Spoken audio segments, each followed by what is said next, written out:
Y aquí específicamente vamos a estudiar un versículo en Génesis, versículo 3 y, y algunos otros versículos relacionados también. Abran sus Biblias entonces a Génesis capítulo 3 y vamos a leer como inicio, vamos a leer del versículo 8 hasta el 16. Génesis 3 8 al 16. Tal vez uno de ustedes quiere leer de 8 a 16.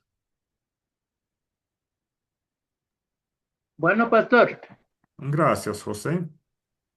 dice así, Génesis capítulo 3, verso 8 al 16 dice, y oyeron la voz de Jehová Dios que se paseaba en el huerto el aire del día, y el hombre y su mujer se escondieron de la presencia de Jehová Dios entre los árboles del huerto. Mas Jehová Dios llamó al hombre y le dijo, ¿dónde estás tú? Y le respondió, oí tu voz en el huerto y tuve miedo porque estaba desnudo y me escondí. Y Dios le dijo, ¿quién, quién te enseñó que estabas desnudo? ¿Has comido del árbol de que yo te mandé no comieses? Y el hombre respondió, la mujer que me diste por compañera me dio del árbol y yo comí. Entonces Jehová Dios dijo a la mujer, ¿qué es lo que has hecho? Y dijo la mujer, la serpiente me engañó y comí. Jehová Dios dijo a la serpiente, por cuanto esto hiciste, maldita serás entre todas las bestias y entre todos los animales del campo, sobre tu pecho andarás y polvo comerás todos los días de tu vida. Y pondré enemistad entre ti y la mujer, y entre tu simiente y la simiente suya. Esta te herirá en la cabeza y tú le herirás en el talón. A la mujer dijo, multiplicaré en gran manera tus dolores en tus preñeces, con dolor darás a luz los hijos y tu deseo será para tu marido y él enseñoreará de ti. Amén. Gracias, José. Hay mucho aquí que es muy lindo y muy rico, muy profundo. Y podríamos gastar horas y horas profundizando, pero solamente vamos a enfocar básicamente en dos cosas. Para eso tenemos tiempo. Y ah, aquí, en inicio, primero algo sencillo en versículo 8 y luego vamos a ir a versículo 16 para un poco profundizar un poco más ahí también. Pero aquí en versículo 8. Quiero que observen algo porque ya han estudiado lo suficiente para entender algo que está pasando en este versículo. Observen lo que dice aquí en mi Biblia, que es casi igual a la traducción que leyó José. Dice, y oyeron la voz de Jehová Dios que se paseaba en el huerto. Ah, pero, eso decía también la Biblia de José. ¿Alguien tiene traducción, sí, Heidi, algo distinto ahí. Léanos, por favor. ¿Puedo leerles de la Biblia Kadosh israelita? Eh, sí, ¿Sí? sí, cualquiera. Génesis 3:8 dice, ellos oyeron la voz de Jehová Elohim caminando por el paraíso a la hora de la brisa de la tarde, y el hombre y su esposa se escondieron de la presencia de Jehová Elohim entre los árboles del jardín. Listo, bien. Todo ocurrió. Entonces, hasta ahí. Aquí, y vamos a enfocar solo en la primera parte que básicamente fue igualito. Dice, oyeron la voz de Jehová Elohim, más o menos que se paseaba, ¿no es cierto? Ya, ok. Caminando. Caminando, ok, ya, listo.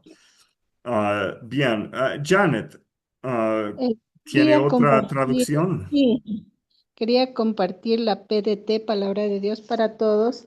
Dice, en medio de un ventarrón retumbaba la voz del Señor Dios, que caminaba por el jardín. Entonces, al oírlo, el hombre y la mujer se escondieron del Señor Dios entre los árboles del jardín. Gracias. En medio de un viento, dijo. ¿Ok? ¿Qué era? Sí, dice, en medio de un ventarrón retumbaba la voz del Señor Ok, Dios, ya. caminaba por el jardín. Ahí eso se presenta aquí en esta Biblia al aire del día. Un poco diferente, pero de eso, o sea, se saca la idea de el Ruach Hayom, el viento del día en el hebreo. Y en la primera parte acá, su Biblia, Janet, dice prácticamente lo mismo. Perdón, quiero ajustar aquí un poco. Listo, ahí. O- lo que oyeron fue la voz de Jehová. ¿Hay alguien que tiene una Biblia que específicamente dice que oyeron otra cosa aparte de la voz de Jehová? Sí, José Muñoz.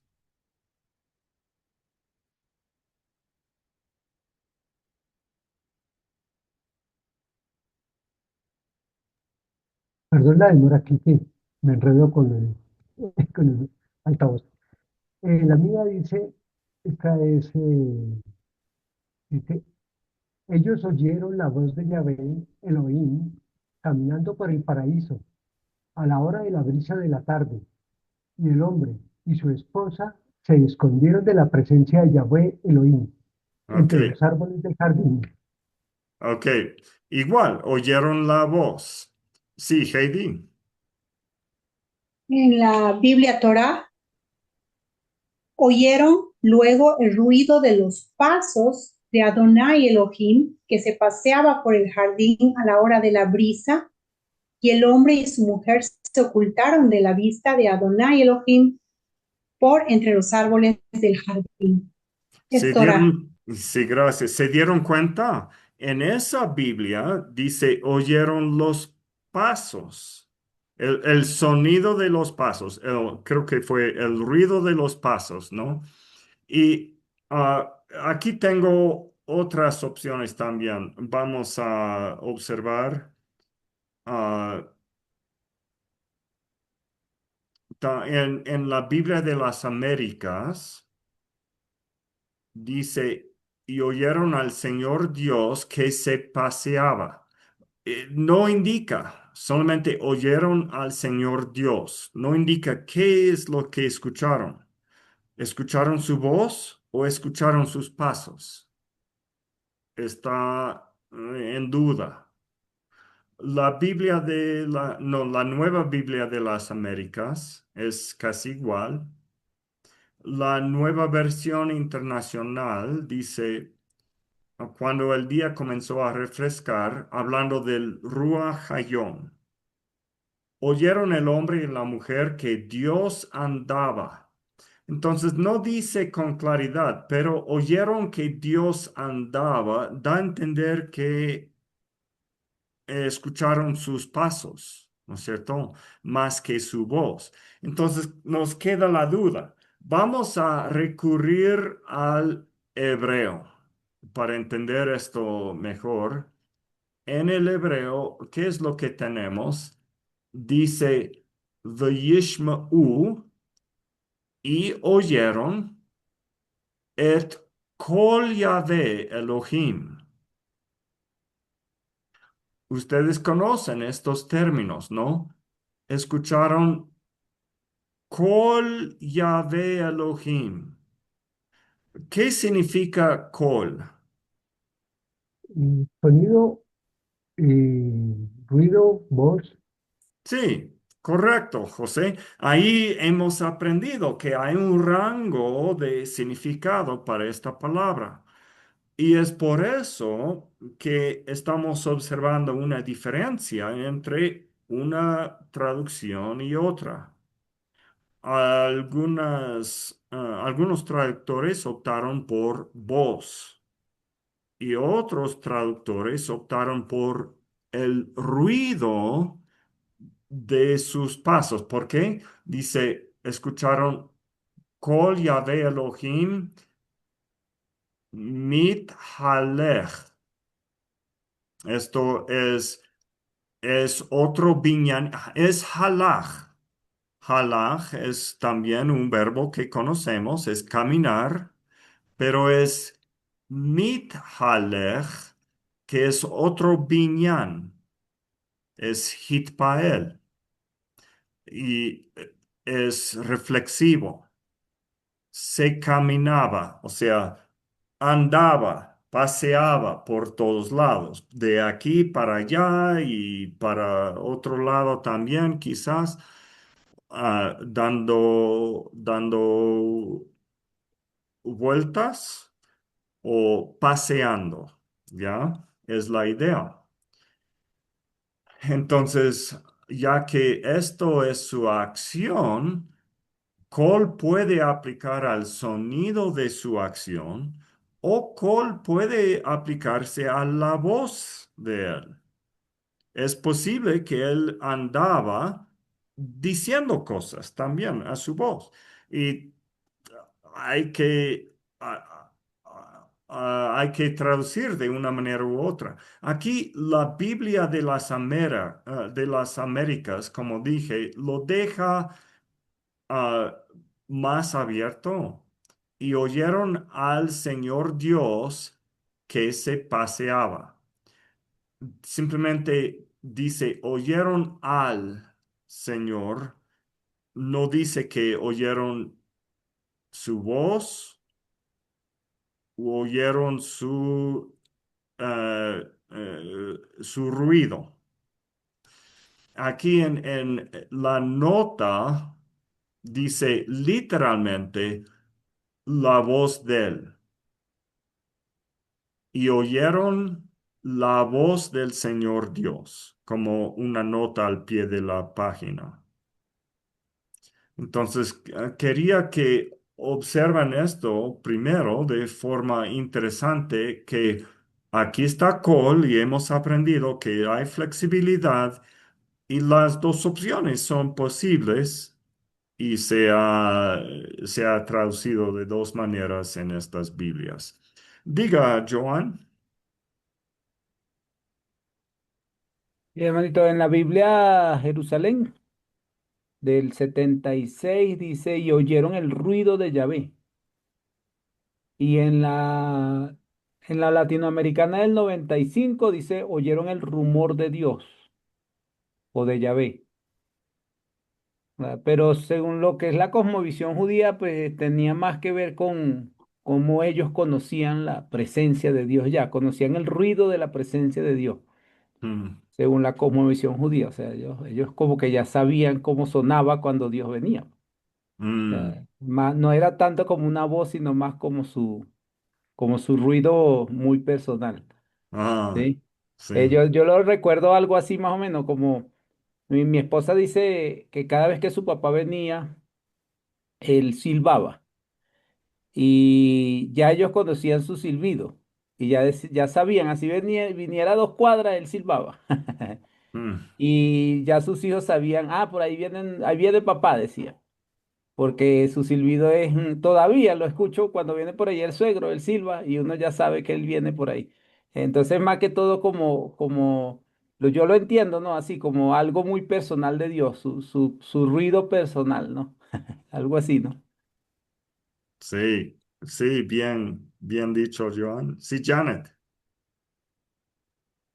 Em, Quería tan solo compartir porque hay varias partes en el Antiguo Testamento donde habla de panim, es el rostro.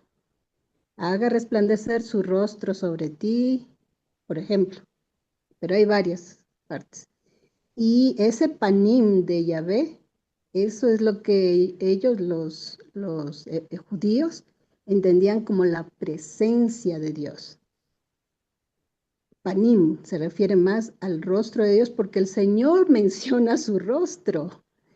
Es su presencia que luego, pues en el Nuevo Testamento ya lo tenemos a Jesús eh, mirándole al rostro de Jesús. Sí, cierto es. Sí, gracias. ¿Otro comentario más sobre versículo 8? Si no, vamos a avanzar a versículo 16. Sí, Heidi. En Reina Valera, Colosenses 1:15 es uno de los versículos que me fascina porque nos revela algo tan precioso, ¿no? Dice la palabra, Él, refiriéndose a Yeshua, es la imagen visible del Dios invisible, el primogénito de toda la creación. Entonces, no, no puedo asegurar, pero cuando estaban en el huerto de Edén, sentían sus pasos y sentían su panín, y cuando veían en su panín, como dice la hermana, ese rostro, si Yeshua es eterno, no podría haber sido Yeshua, hermano. Sí, yo creo que sí. Más Yo también, probable, inclusive. Yo yo también. también pienso que sí. Es más, pienso que está desde Génesis 1:1, Yeshua, Sí, presente porque es eterno, porque es Ejad con Jehová, o sea, son uno mismo, y es el brazo derecho de Jehová. Yeshua es Dios. Entonces, pienso que es como armar un precioso rompecabezas gigante que nos va dando piezas. Y en toda la palabra, porque es un solo libro, cristocéntrico total de Génesis a Apocalipsis, nos está hablando de nuestro amado Yeshua, pienso yo, que el que estaba sí, en el huerto era Yeshua. sí, correcto. Estoy de acuerdo y bien dicho, Heidi. ¿Otro? Listo. Bajemos ahora a Yo, versículo... Ah, sí. hermano Sí, David, José. yo en cambio, bueno, yo no más como en hebreo, sino que me quedo algo admirado, por ejemplo, como el de la hermana Janet dice que en Venturón, algo así que, bueno, el sonido del viento era algo como algo estruendoso, algo así leyó, y en las otras Biblias y también las Américas, y entonces, o sea, a mí me nace la pregunta, por ejemplo, siempre en las traducciones hay que fiarse en uno de ellos. ¿Cuál es, o sea, un poquito más cercano al hebreo o cuál nos recomienda? Porque todas las Biblias tienen o sea, su especial traducción. Ujú. Sí. La Reina Valera, aquí en este es un buen ejemplo, que la Reina Valera tal vez suele ser más literal, porque dice precisamente lo que se dice en hebreo. Oyeron la voz de Jehová Dios. O sea, no. no es siempre preciso y literal porque a veces no se puede decir exactamente lo mismo en español, ¿no? Pero la Reina Valera trata de ser más exacto. Y eso a veces puede ser una ventaja y a veces una desventaja. Porque en este caso dice, oyeron la voz, que voz es call, sabemos eso. Pero la NBI con más flexibilidad, en este caso, tal vez ha captado mejor el sentido, porque dice, oyeron que Dios andaba y,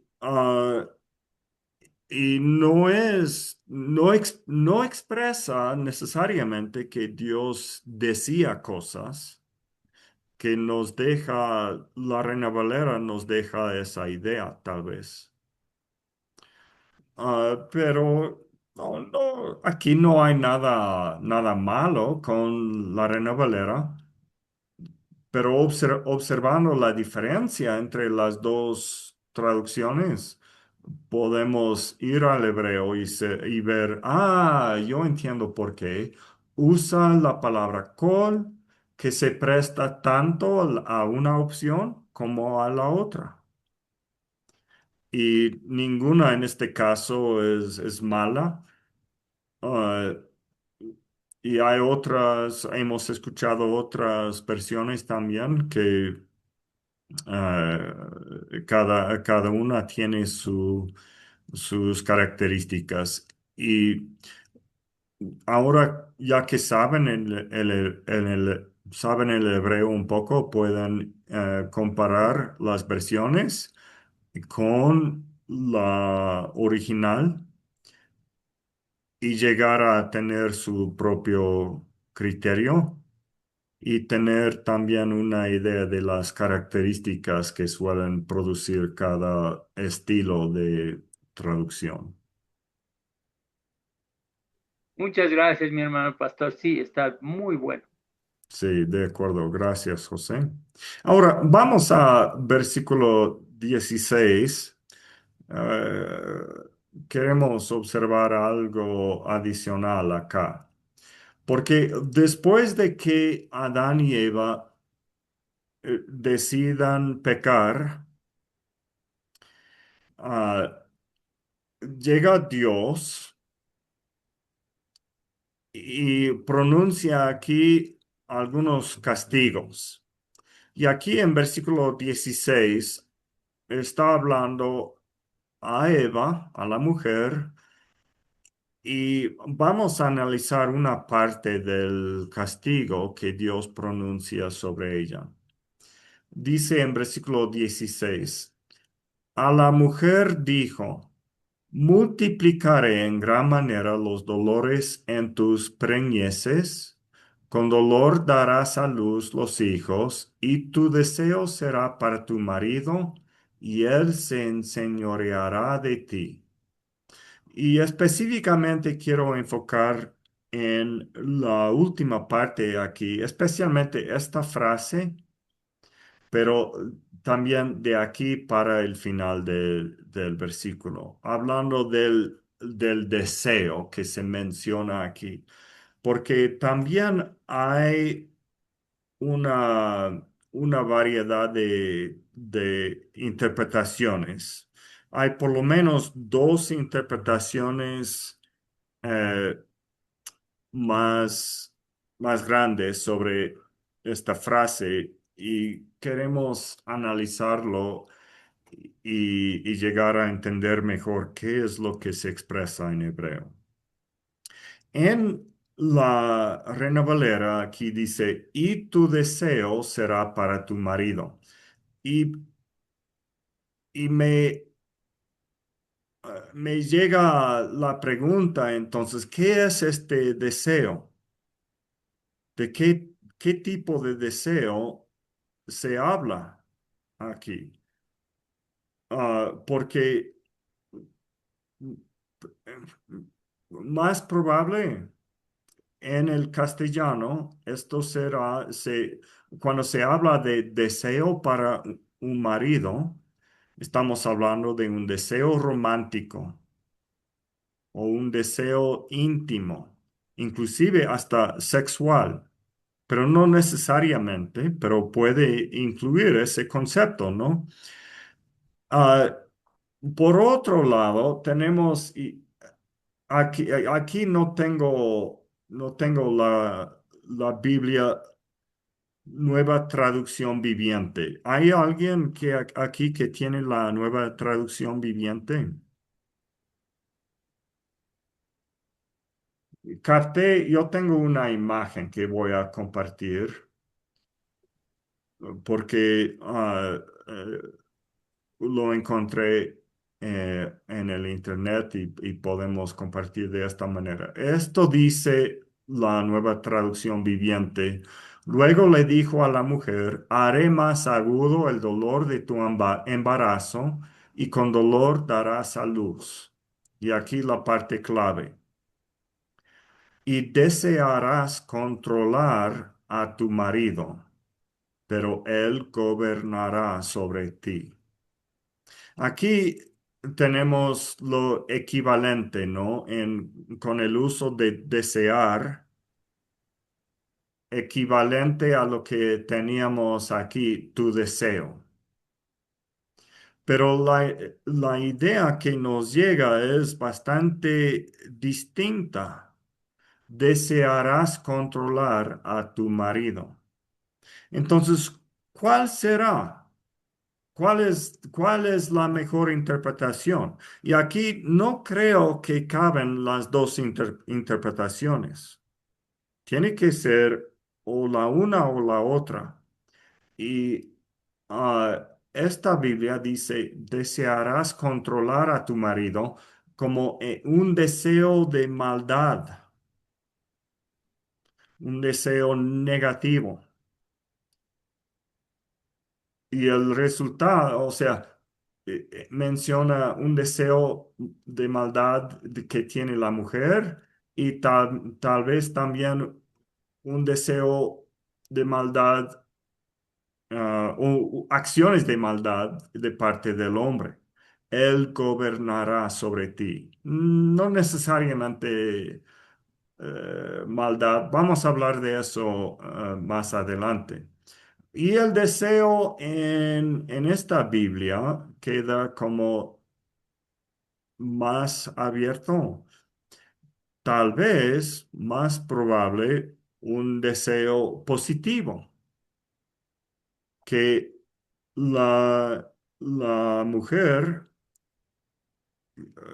quiere, o sea, siente una atracción a su esposo, pero en cambio él se enseñorea de ella. Y ah, para llegar a entender mejor cuál es la interpretación de esta frase, vamos a hacer un estudio de la palabra deseo.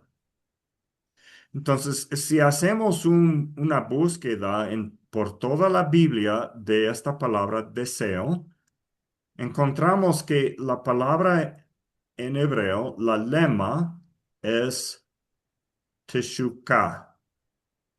Teshukah. Y si hacemos la búsqueda, llegamos a este resultado que la palabra Teshukah solo se encuentra 3 veces en todita la Biblia. 3 veces, nada más.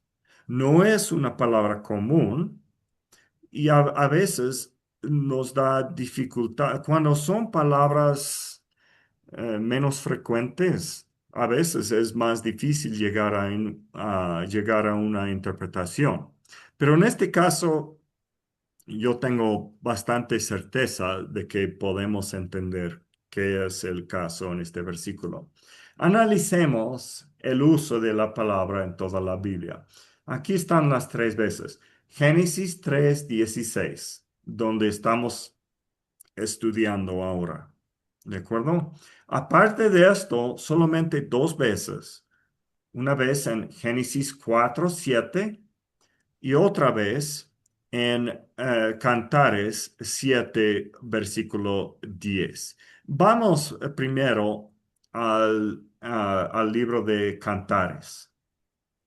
Aquí podemos ver lo suficiente, no se requiere mucho contexto, aunque el contexto nos confirma más todavía, pero ustedes saben el contexto de Cantares. Este versículo da suficiente contexto para entender el significado de la palabra. Cantares 7:10 dice, yo soy de mi amado y conmigo tiene su contentamiento en esta versión. Este contentamiento es la palabra eh, teshukah en hebreo. Conmigo tiene su teshukah, es decir, conmigo tiene su deseo. Es que a mí me desea, dice la novia de su amado. Entonces, es súper obvio el sentido en Cantares 7:10. ¿Qué es el sentido aquí en este versículo? ¿Qué quiere decir Teshuvah?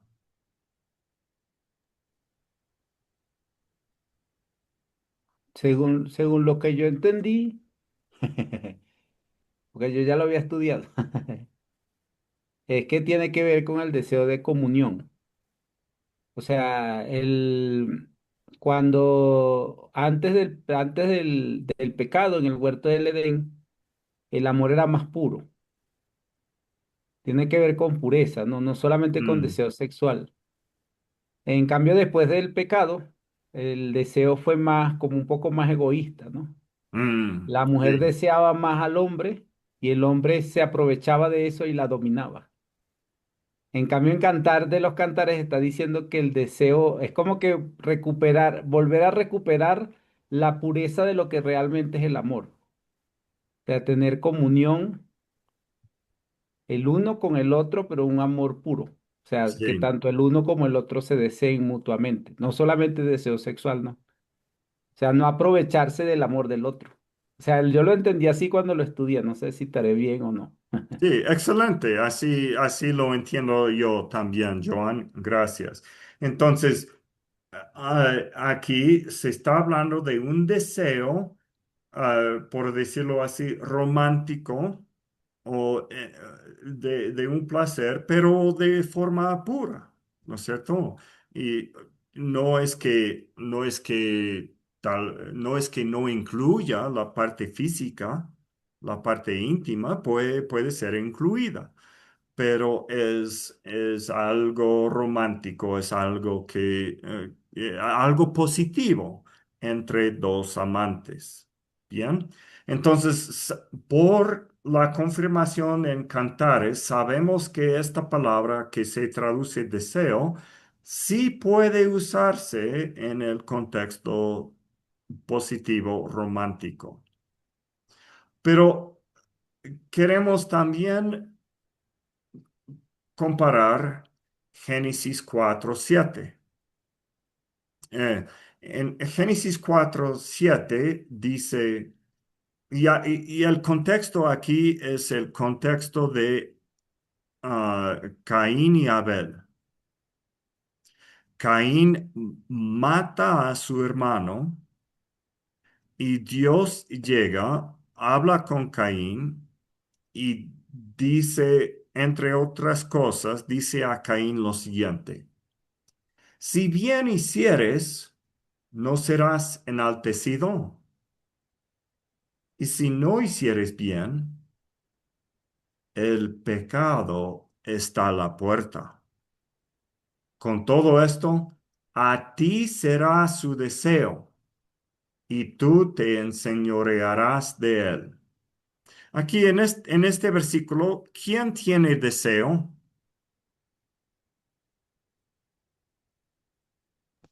Caín. Sí. No, no. Léalo bien. Ah,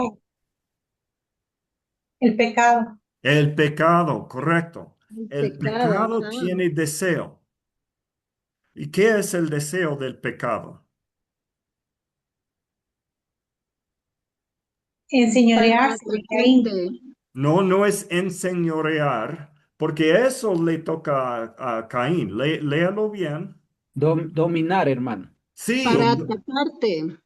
Dominar. O sea, dominar, Joan. Sí, Janet, ¿qué dijo?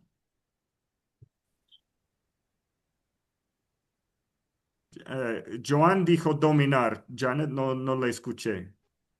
En la versión PDT dice para atacarte.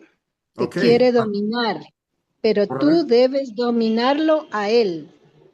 Ok, sí, sí, sí, bien, bien. Correcto. Entonces, aquí en Génesis 4:7 se usa la misma palabra, teshuka, para describir el deseo del pecado de dominar a Caín. Y es bastante negativo. Así que con los dos ejemplos adicionales que tenemos de esta palabra, sabemos que puede ser o positiva o negativa la palabra. Puede tratarse de una relación entre pareja y el deseo que acompaña, o puede tener que ver con dominación y algo negativo. Entonces, las dos opciones son posibles y- y por eso la confusión en este versículo 16 de Génesis 3. Tu deseo será para tu marido. ¿De qué deseo se habla aquí? ¿Será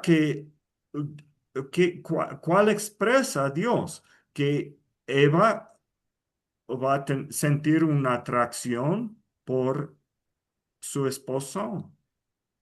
¿O que Eva va a querer dominar a su esposo?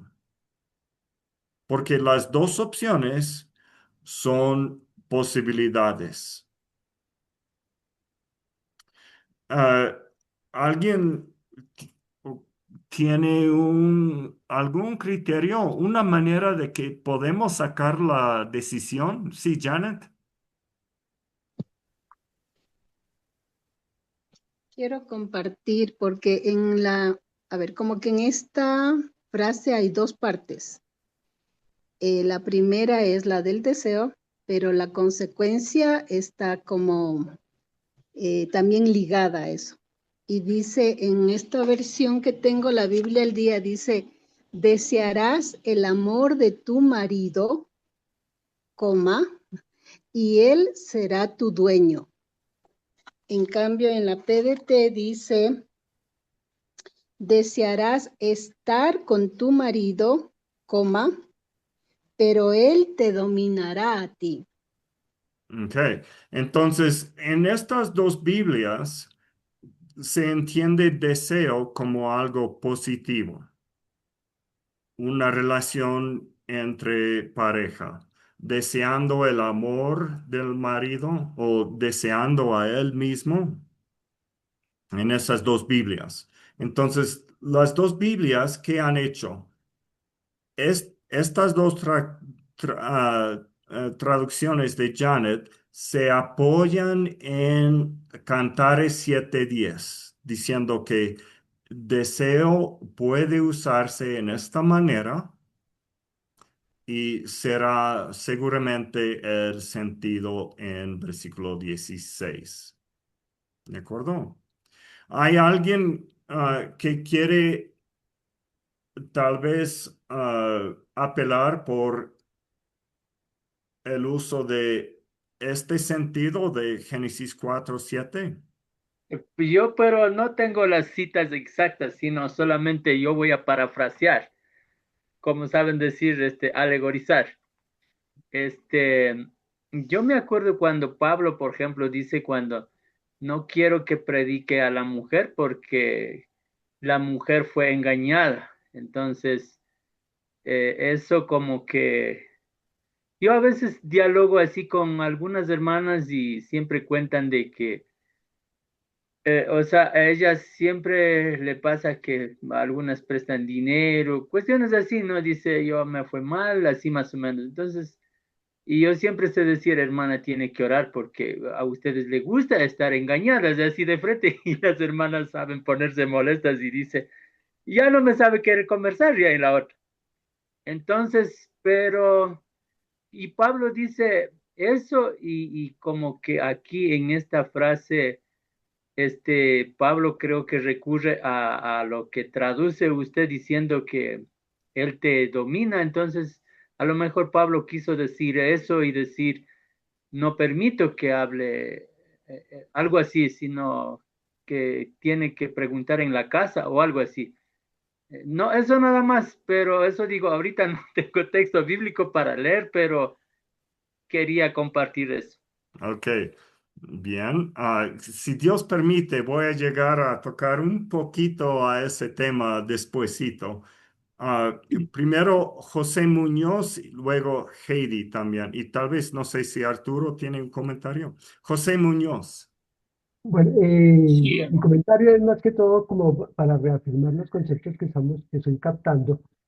Eh, el deseo se refiere no solamente a la parte sexual, sino a todo concepto. Pongo un ejemplo actual. Alguien desea ir allá a las playas de Cancún. Entonces el hombre dice, vamos, José, vámonos para Cancún y vamos a disfrutar de las playas. Y ella dice con todo deseo, porque él es mi esposo, vámonos para allá, claro que sí, vamos a disfrutar. O sea, el deseo de él se convierte en deseo para ella. Ella entonces se supedita al deseo del hombre, aunque ambos comparten lo mismo.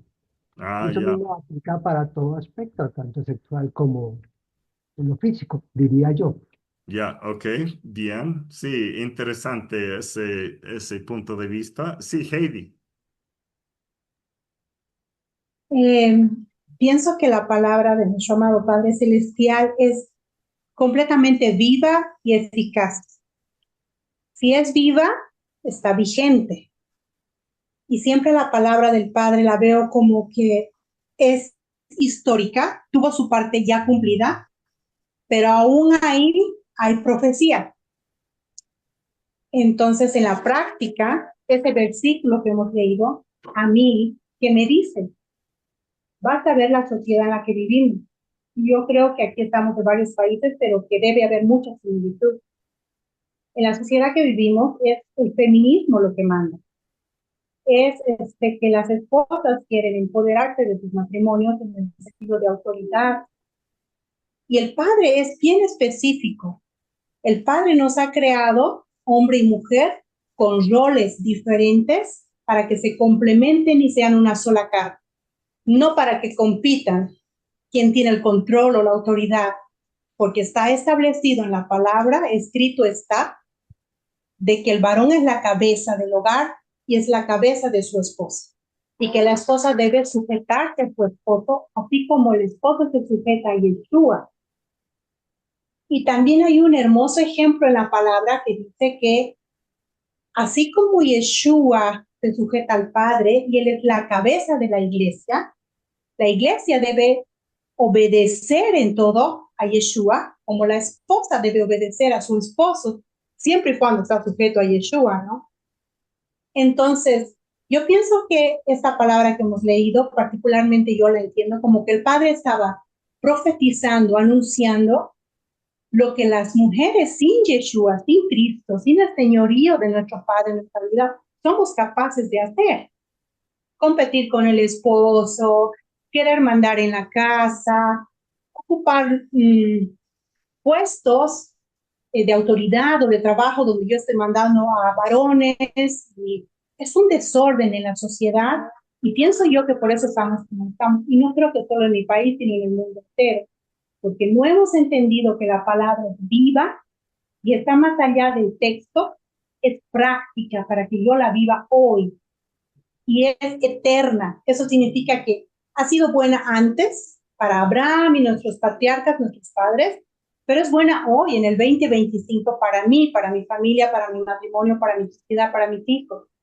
Entonces, pienso que es como este manual de funciones que el Padre nos da y nos dice, si eres mi pueblo, si eres mi hija, vas a vivir así, te vas a sujetar, vas a obedecer, vas a respetar, vas a honrar. ¿Es fácil? No, no es fácil. Es muy difícil porque la carne quiere, como mujer, estar sobre el marido. Pero ahí viene el Espíritu Santo, nos aplaca, nos enseña a vivir cómo debemos agradar al Padre. Pienso que es más práctico.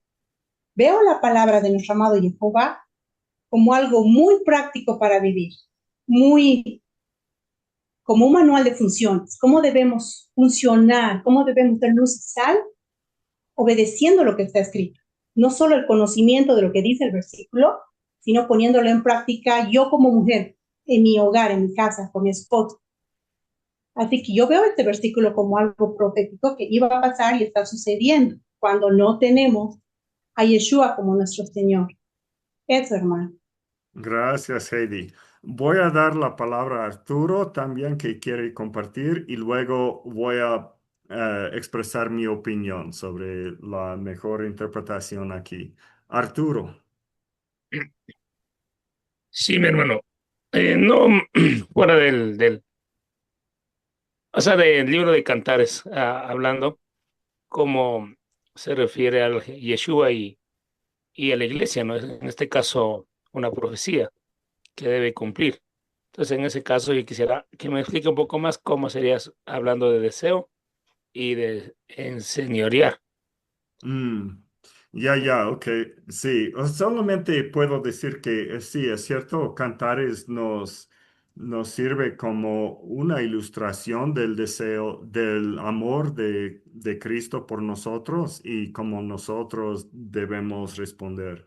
Como cualquier matrimonio sirve de ejemplo en ese sentido, porque la iglesia es la novia de Cristo.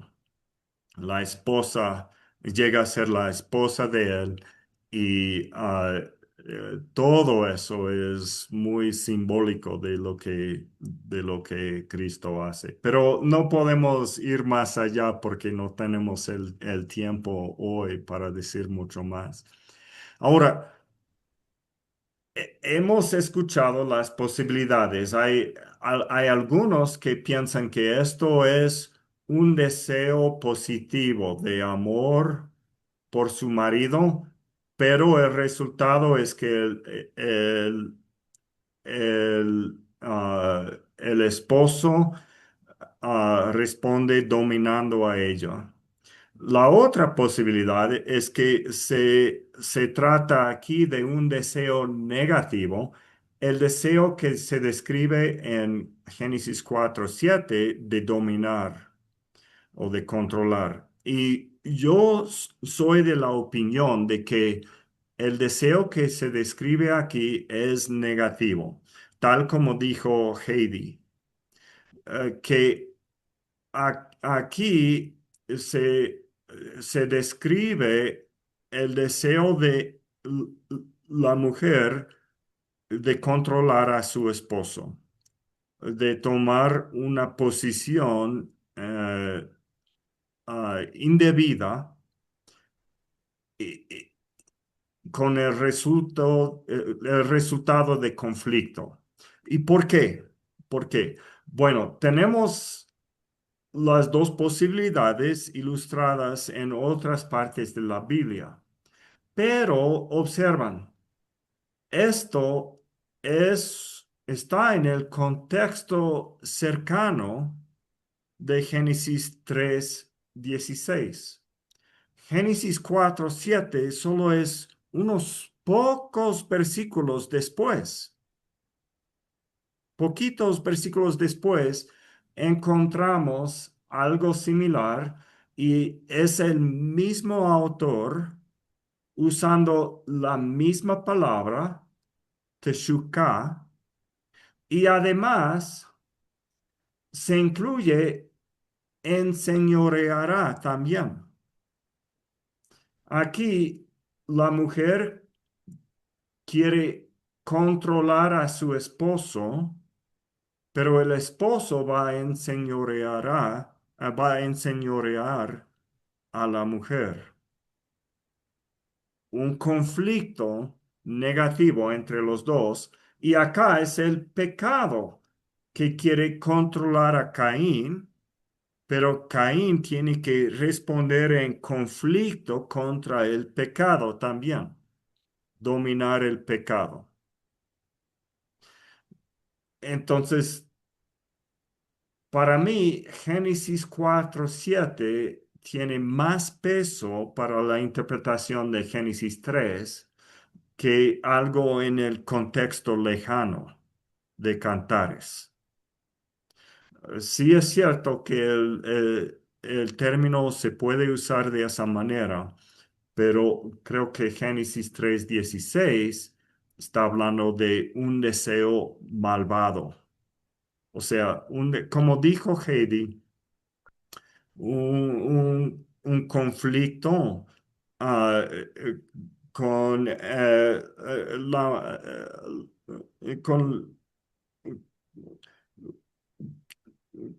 un conflicto que es posible para cualquier matrimonio de que la esposa quiere dominar o quiere liderar indebidamente en el hogar. Y el hombre termina enseñoreando, probablemente también de una manera, o sea, siempre, no siempre, tiene también la posibilidad de enseñorear, ejerciendo el dominio en una manera eh, incorrecta. Y esto describe el conflicto que se produce de dos partes. Ambas partes de la relación pueden contribuir a este conflicto. Cada uno, tanto el hombre como la mujer, dominando con la parte fuerte que tiene. Los hombres, lastimosamente, a través de los siglos, han dominado a las mujeres por su fuerza física, maltratando o hasta pegando o a la fuerza haciendo cosas indebidas. Y es bastante feo, muy, muy feo y pecaminoso. Y las mujeres, ¿cómo tratan de dominar las mujeres a los hombres? Sucede a veces por su inteligencia, a veces son más inteligentes que los hombres y más, como decimos en Ecuador, más pilas para hacer las cosas por su inteligencia o por el uso de las palabras. Si es que muchas veces las mujeres tienen más facilidad de palabras y pueden tratar de controlar a su esposo de esa manera. Hay varias maneras que esto sucede. Y de ambas partes es incorrecta y es pecaminosa y es parte del resultado del primer pecado en Edén. Ah, y es triste. Ahora no tenemos, por este versículo, ninguno, ni los hombres ni las mujeres, tenemos pretexto de actuar en este conflicto en nuestro matrimonio. Ahora, sí quiero afirmar lo que dice Heidi y creo lo mismo, que en el hogar el hombre debe ser el líder. Él es la cabeza del hogar, pero el hombre debe liderar de una manera humilde, sensible, con mucha ternura, para proteger y proveer a la mujer. No es para dominar y hacer que la mujer haga lo que más convenga a él. El liderazgo es para proteger y proveer. En esta historia bíblica, ah, Adán, vamos a ver rápidamente este versículo.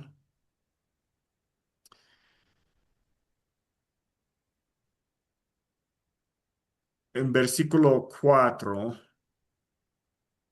podemos comenzar. Entonces la serpiente dijo a la mujer, no moriréis. Ahora, fue Adán fue creado primero y Dios le dio a Adán el mandato de no comer del árbol. Y dijo, el día que comieres, van a morir. Y Adán sabía eso y lo había comunicado aparentemente a su esposa, porque ella está compartiéndolo a la serpiente en estos versículos, pero la serpiente dice una mentira. No moriréis. ¿Cómo debía responder Adán? ¿En dónde estaba Adán en este momento? ¿Quién opina? ¿En dónde estaba Adán? Ahí con Eva, ¿Cómo porque sabemos, Jasmine? dice que le da de comer de lo que ella estaba comiendo. Sí, correcto. Aquí en versículo 6, observen lo que dice en la Reina Valera, que aquí no está tan clara para mí, pero dice, Eva tomó de su fruto y comió, y dio también a su marido, el cual comió así como ella. No es tan claro como debe ser, porque veamos lo que se expresa en el hebreo de versículo 6, el cual comió, no, perdón, dice, Vatiten y dio Gam también a, a, a la, a su esposo, le Isha, y dice imaj, imaj. Aquí tenemos im, que aprendimos en lección 29, creo. Im es con, y dice imaj, tiene un sufijo de ella, con ella. Dio también a su esposo que estaba con ella. Y aquí en la Reina Valera dice, el cual comió así como ella. Para decir cómo, eso se expresa en otra manera en hebreo, es con la kaf, que no se usa aquí. Entonces, dio a su esposo que estaba con ella. Adán tenía que matar a esa serpiente para proteger a su esposa. Eso hacen los esposos, ¿no? Si es que asoma una serpiente en mi jardín, ¿qué dice mi esposa? Lo primero, me llama a mí y dice, mátalo, por favor, mátalo.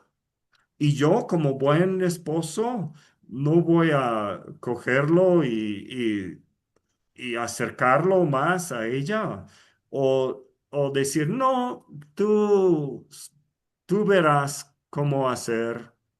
Como aquí Adán está quieto, no hace nada. Debía matar a la serpiente o por lo menos echarla de Edén para proteger a su esposa. Pero Adán deja de hacer su liderazgo en este momento Y Dios dice más abajo, o sea, y esto es muy problemático, ah, y es el por qué, como dijo José, es el por qué Dios quiere que los hombres sean los predicadores y los líderes. ¿Por qué? Porque cuando el hombre deja de tomar su liderazgo, sucede el pecado. Y esto podríamos decir mucho más. No vamos a profundizarnos mucho en esta parte porque estamos enfocando solo en versículo 16. Pero aquí entonces en versículo 16 lo que tenemos es un conflicto. En el primer pecado el hombre dejó de ejercer su liderazgo y aquí como resultado va a ejercer su liderazgo de una forma dominante, de una forma negativa, no para proteger y proveer, sino para enseñorear, para tal vez ganar lo que a él más le convenga.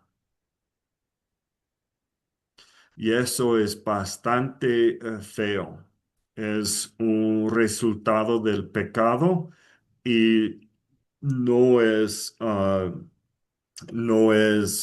recomendable para ninguno de nuestros matrimonios.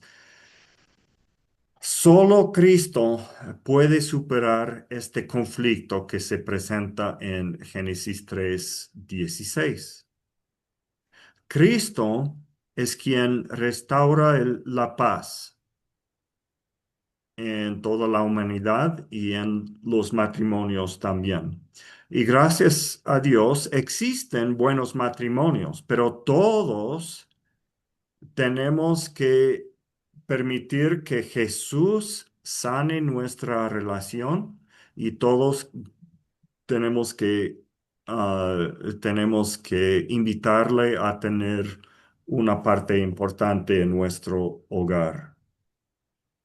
Y el mejor líder del hogar debe ser como Cristo, no ejerciendo eh, el, el liderazgo como dominante, porque Cristo ejerció su liderazgo con la muerte. Llegó para morir por su esposa y nosotros también debemos ser dispuestos a morir por nuestras esposas eh, humanamente en vez de dominarlas. Así que esto les muestro para como o sea, para mí es muy importante y muy trascendental esta enseñanza, primero, pero también es una ilustración de cómo uno puede usar eh, el lenguaje bíblico en combinación con reglas de la interpretación bíblica como la importancia de usar contexto y el contexto más cercano, si es posible, para sacar nuestras interpretaciones. Ah, eh, Perdón que he ido ignorando sus comentarios. Quiero dar espacio ahora para sus comentarios también. Ah, y si es que, porque teníamos que terminar esto y es la hora, pero sí tenemos un poco de tiempo para alargar la clase.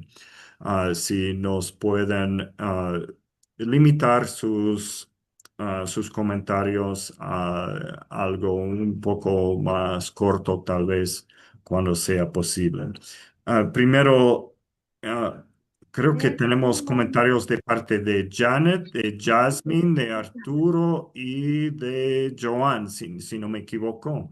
A menos que si alguien piensa que ya he dicho lo que iba a decir, pues no hay problema. Janet. Mm, Me encanta la parte de poder relacionar desde el Génesis hasta el Apocalipsis. Con todo lo dicho y más, porque hay mucha enseñanza más sobre esto, porque para el Señor creó la familia, el Señor creó la unión del esposo y la esposa para que los dos lleguen a ser uno. Y eso es algo muy, muy importante. El uno, el llegar a ser uno. Dejará el hombre a su padre, a su madre, se unirá a su esposa y llegarán a ser uno. Bueno, de todos modos, quería tan solo compartir en Apocalipsis capítulo 21 y capítulo 22, porque todo nos enseña hacia Jesús y la obra del Señor Jesús para con su esposa. Y dice en el versículo 9, la parte B, dice Apocalipsis 21, 9, la parte B. Ven y te presentaré a la novia, la esposa del Cordero. Y esa esposa es varones y mujeres, y todos los creyentes en Jesús, arrepentidos de nuestros pecados y recibiendo la nueva vida en Jesús. Y en el capítulo 22, el versículo 17, me ha impactado. Es hermosísimo leer. Dice, el espíritu con mayúscula, el espíritu y la esposa dicen, ven. Ese es el deseo. Ven. Claro que, y dice dos veces, ¿no? Ven, y el que oye también diga, ven. Y luego dice, sí, vengo pronto. Amén. Ven, Señor Jesús. Miren ese anhelo. Ven, Señor Jesús, a establecer tu reino eterno, porque ya esto es después de que se presentó a la Nueva Jerusalén, que es el lugar. O sea, claro, nosotros vamos a estar en el cielo por un tiempo, hasta que venimos con Jesús para el reino milenial y todo esto que es la profecía. Y luego baja la nueva Jerusalén desde el cielo, del trono de Dios, y se establece en cielos nuevos y tierra nueva. Ven, Señor Jesús. Entonces, la maravilla de la palabra, porque son como alegorías, son como unas enseñanzas, pero para llegar al punto exacto, ven y te presentaré a la novia, la esposa del Cordero. El espíritu y la esposa dicen ven. Y el que oye también diga, ven, ven Señor Jesús. Solo eso quería compartir. Gracias, amén, Janet. Joan. Sí, hermanito, me pareció bastante interesante porque uno, bueno, yo ya había visto algo acerca de esto cuando vi la clase de hebreo hace un buen rato en la maestría. Y bueno, una de las cosas que por lo general usa mucho este verso para hablar de la sujeción de la mujer en la iglesia, ¿no? Pero el contexto está mal usado, ¿no? Cuando lo vemos está muy mal usado. Aparte, como ya lo comenté hace un ratico, pues, o sea, la figura está más sobre algo egoísta, ¿no? Porque, por ejemplo, si uno lo compara con el pecado se enseñorea de nosotros, y lo dice la palabra de Dios en hebreo, ¿no? El pecado se enseñorea de nosotros y nos domina, pero prácticamente nos domina por lo que dice la misma palabra de Dios, por los deseos de la carne, ¿verdad? Entonces la concupiscencia, ¿no? El griego epitumía, ¿no? Si no me equivoco, ¿no? Nos hace como la carne nos hace ir hacia ese lugar, o sea, pero no muchas veces voluntariamente, ¿no? Sino por el dominio de la carne en sí, ¿no? Por eso tenemos que esa lucha que decía el apóstol Pablo en Romanos, ¿no? Tenemos esa lucha entre la carne, ¿verdad? Allí y el espíritu, porque la carne me dice que haga algo y el espíritu me dice que no. Entonces nosotros tenemos que ver quién deja que domine, ¿no? Ahora, me parece y me llama mucho la atención esa parte porque cuando hace la comparación con el deseo entre el hombre y la mujer, es que lo que dije hace un ratico, es como que el hombre se aprovecha de ese deseo que la mujer va a tener para dominarla, ¿verdad? Pero como lo dice uno en términos más, más coloquiales, más nuevos, machismo, machistamente, ¿no? Entonces, y se ha visto los casos, ¿verdad? Donde bueno, yo que soy abogado, no vemos como muchas veces yo tengo que ir a casos donde el hombre abusa de eso, ¿no? Y eso es un maltrato, ¿no? Hoy en día está penado por la ley, ¿no? Eh, y, y entonces está ese dominio, ¿no? Pero ese dominio no es un dominio natural, o sea, no es un dominio que Dios colocó allí. No, usted mismo lo explicó, el liderazgo es algo muy diferente, porque el liderazgo es guía, el liderazgo guía, el liderazgo no domina, la sujeción es voluntaria. O sea, la sujeción es ponerse bajo la autoridad de alguien, pero voluntariamente, no por obligación. ¿Sí? Entonces, Dios siempre nos dio a nosotros esa cualidad o ese atributo, ¿verdad? Donde podemos tener ese equilibrio perfecto en nuestras relaciones matrimoniales, ¿no? O de pareja, ¿no? Y otra cosa que me llamó mucho la atención con respecto a lo que usted está hablando es dónde estaba Adán, ¿no? Una de las cosas que miré es que en ese texto de Hebreos usa una palabra que es imán. Y esa palabra imán se refiere a que estaba literalmente junto a ella, literalmente estaba al lado de ella. O sea, en hebreo es así.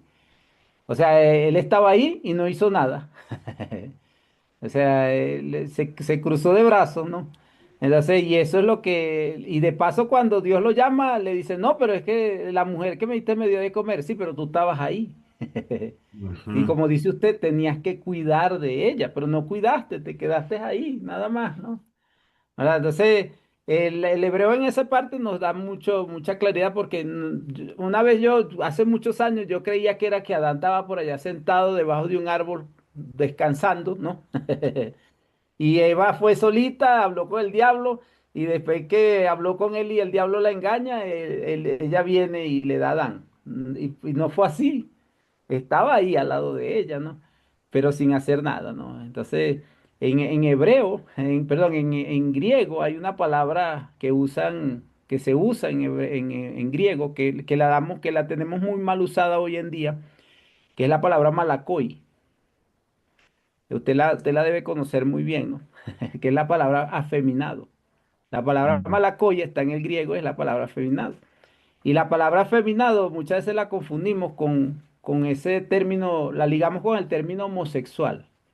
Ujú. Y la palabra malacoy la usamos para decir que el afeminado es el hombre que se acuesta con el homosexual. Pero ese término en griego no significa eso, ¿verdad? Según lo que yo he estudiado, se prendió el Google, se escuchó y habló. Fíjese que originalmente cuando se habla de Malacoy, la palabra afeminado se refiere a ese hombre que no toma su papel de liderazgo como un varón. O sea, no está hablando de un afeminado, ese hombre que tiene que tomar su papel como Adán tenía que tomar su papel y no lo hizo. ¿Verdad? Y muchas veces nosotros no tomamos ese papel y queremos delegar ese papel a otras personas. ¿Verdad? No digo que no deba haber comunión, reciprocidad. Por lo menos en mi caso, ahorita estamos cumpliendo mi esposo y yo 24 años de casado. Y en 24 años hemos aprendido que está bien, yo soy el líder del hogar, pero los dos hablamos y los dos conversamos, los dos opinamos y llegamos a un consenso y vemos a ver qué hacemos con las decisiones del hogar. Eso es liderazgo. ¿Verdad? No hay imposición. Yo no le digo a ella, mira, es que tienes que hacer esto, pero yo soy el hombre de la casa, aquí mando yo. Eso no hago, ¿no? ¿Por qué? Porque es algo conjunto, es algo que nosotros en comunión, como pureza, que dice la palabra que usamos al principio, ¿no? Podemos nosotros tomar esas decisiones en conjunto y poder saber qué hacer en momentos difíciles y en momentos donde tenemos que actuar, ¿no? Como pareja. Me pareció bastante interesante, hermano, todo lo que dijo hoy. Excelente. Muchas gracias, hermano. Gracias, hermano. Y uno de sus comentarios, Joan, me hace pensar en algo que puedo agregar un poquito.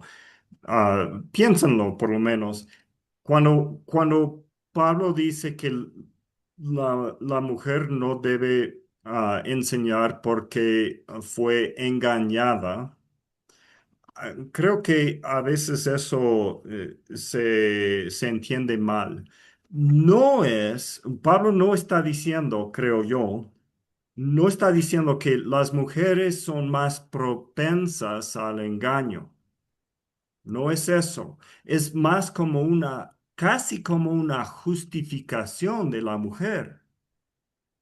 Quien, quien tiene propensidad, esa es una palabra, propensidad en este caso, quien puede fracasar en esto es el hombre.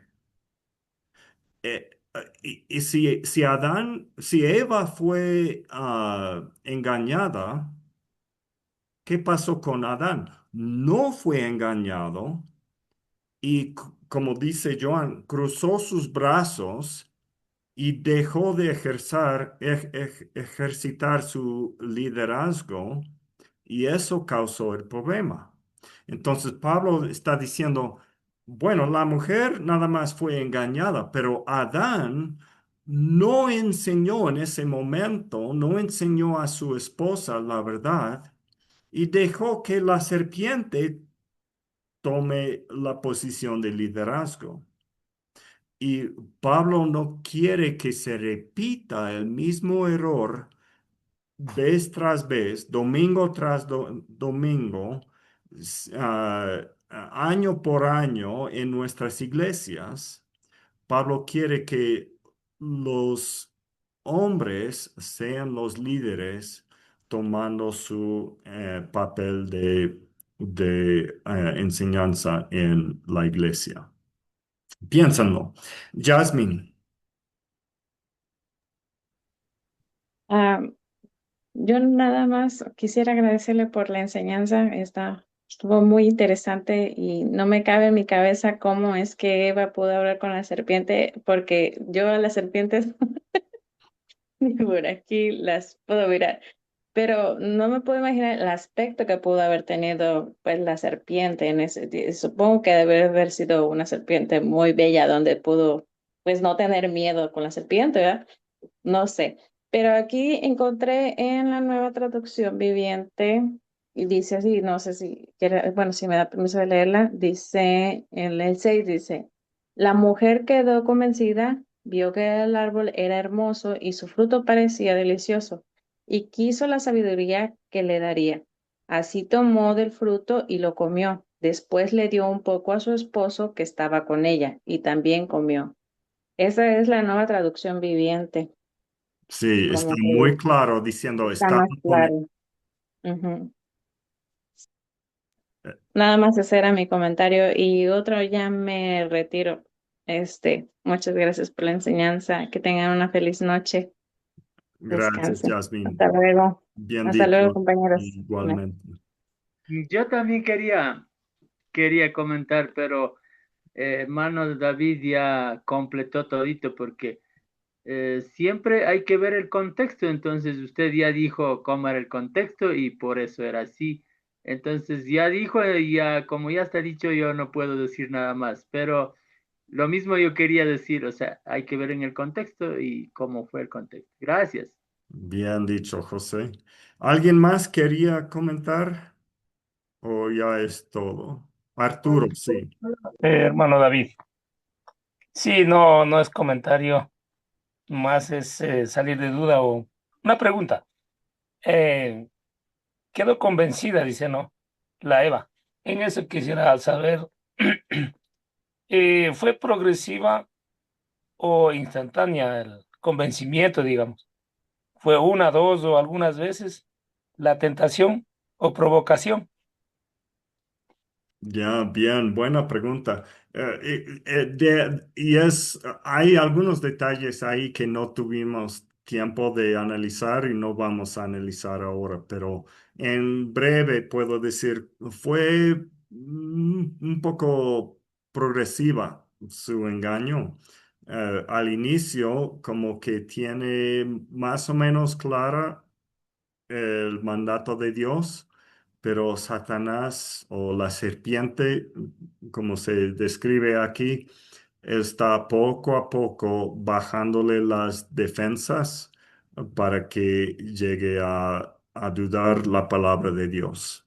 Y la lección para nosotros es desde el inicio estar firme y totalmente seguros de qué dice la palabra de Dios y para no dejar que las dudas del enemigo entren a nuestro pensamiento.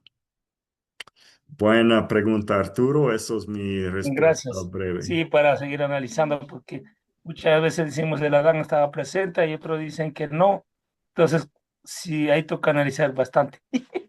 Sí, amén. Listo. Discúlpenme lo que hicimos alargando la clase.